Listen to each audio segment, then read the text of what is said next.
My boss took my $1 million deal and got me fired. Years later, he came crawling back. Picture this: you close $1 million deal, shake hands, taste victory.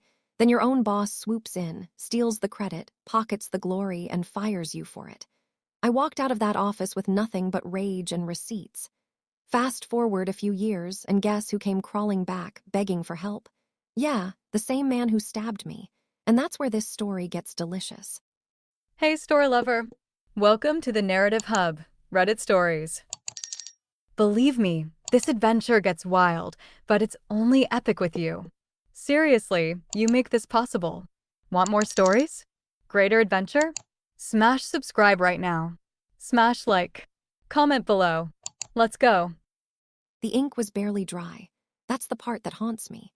I had spent 6 months courting the client, a massive tech conglomerate looking to overhaul their entire logistics network. I lived on caffeine and vending machine sandwiches, sleeping under my desk more nights than I slept in my own bed. My boss, Douglas Parker, had barely lifted a finger. He was the kind of guy who spent his days polishing his golf swing in the office and his nights taking credit for work he didn't understand. But for this deal, the Apex account, I needed his signature. I remember the moment vividly. It was 4:00 p.m. on a Friday. I walked into Douglas's glass-walled office, the contract trembling in my hand. It was worth $1.2 million in annual revenue. My commission alone was going to clear my student loans and put a down payment on a house for my mother. "Good work, Ryan," Douglas said, not even looking up from his phone. He snatched the folder, scribbled his name on the authorization line, and then smiled, a shark baring teeth. "I'll take it from here. The client wants a celebratory dinner, leadership only." "But Douglas," I stammered, "I built this relationship. They know me, I should be there." He stood up, adjusting his cufflinks. "You're good at the grunt work, Ryan, but you don't have the pedigree for the victory lap. Go home, get some rest." I went home, uneasy but hopeful. I thought the commission was locked. I was wrong. Monday morning, the air in the office was different. Heavy. People wouldn't look me in the eye. I walked to my cubicle and my login didn't work. Before I could call it, Lisa Johnson from HR appeared. She wasn't alone. A security guard named Kenneth stood behind her, looking at his shoes. "Ryan, can you come with us?" Lisa asked. It wasn't a question.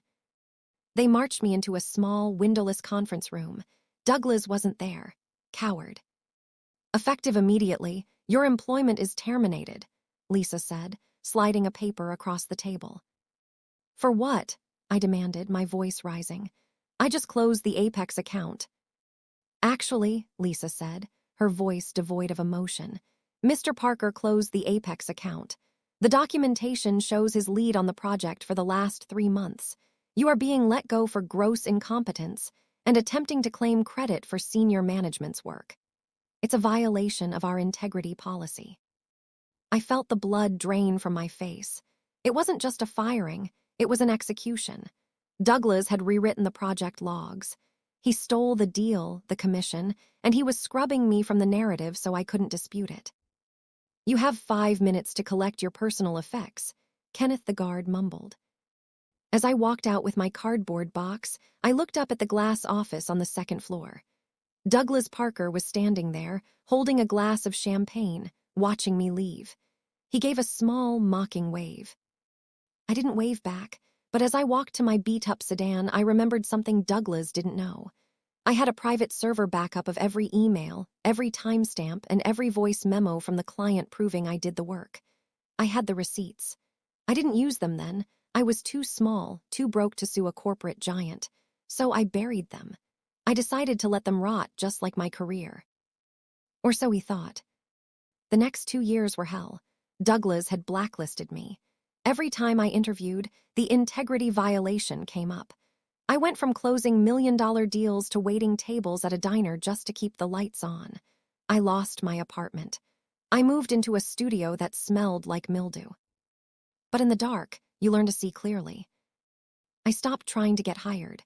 I started building. I used my nights to develop a proprietary software algorithm that automated the very logistics work Douglas was selling manually. I called it Project Nemesis. I reached out to Olivia Taylor, a brilliant coder I knew from college who had also been burned by corporate politics. Together, we built a lean, mean logistics machine. We didn't go after the small fish, we went after the whales. And we did it under a shell company name, Obsidian Systems. We were faster, cheaper, and smarter than Douglas's firm. Slowly, quietly, we started poaching their clients. We didn't take them all at once. We took them one by one, death by 1,000 cuts. 5 years after I was walked out of that building, Obsidian Systems was the market leader. And Douglas's firm, they were bleeding cash. Their Apex account, the one he stole from me, was up for renewal and the client was unhappy. That's when the phone rang. My assistant, Kevin Harris, buzzed me. "Sir, there's a Douglas Parker on line 1. He says it's urgent. He wants to discuss a potential partnership to save his quarterly projections." I swiveled my chair around, looking out over the city skyline, a view much better than the one Douglas had. My heart hammered against my ribs, a war drum of adrenaline.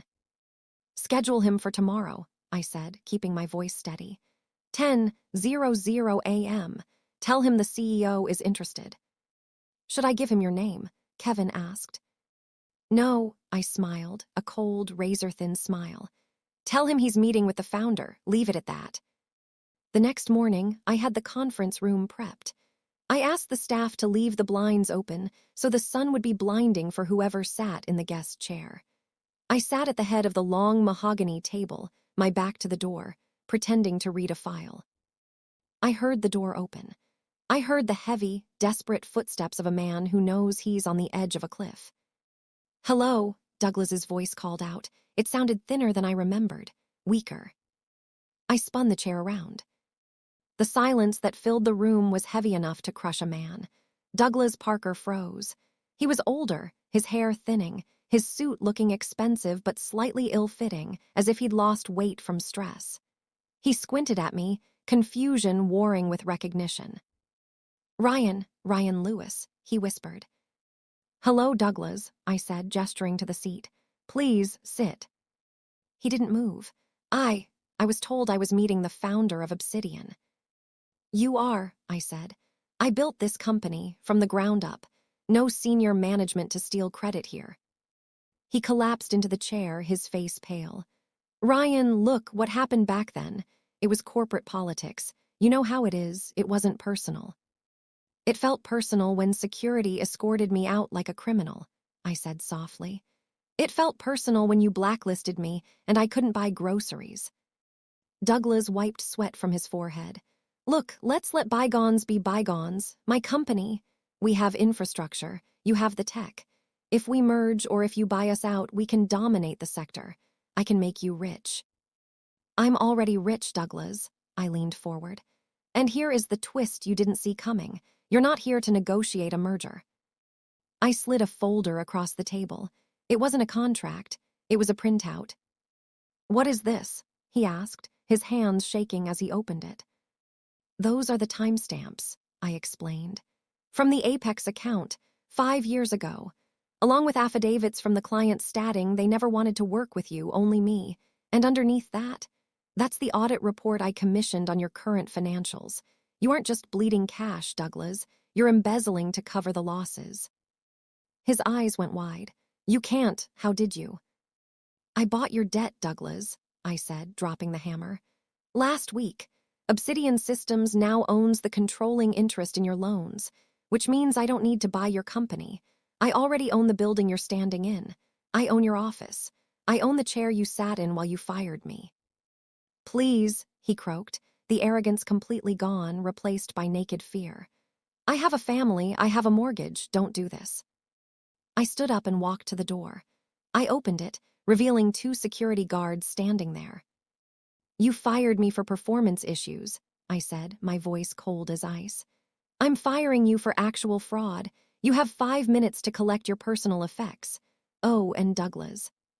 He looked up, tears actually forming in his eyes. "Don't steal the pens on your way out." I watched from the window as security escorted him to his car.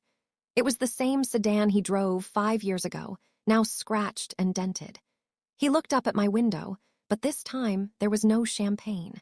No wave, just a broken man realizing that while the wheels of justice turn slowly, they grind exceedingly fine. I turned back to my desk, where Olivia was waiting with a bottle of scotch. "Did he beg?" she asked. "He begged," I confirmed. "Was it worth it?" I looked at the Apex account file on my desk, the deal I had finally reclaimed, properly this time.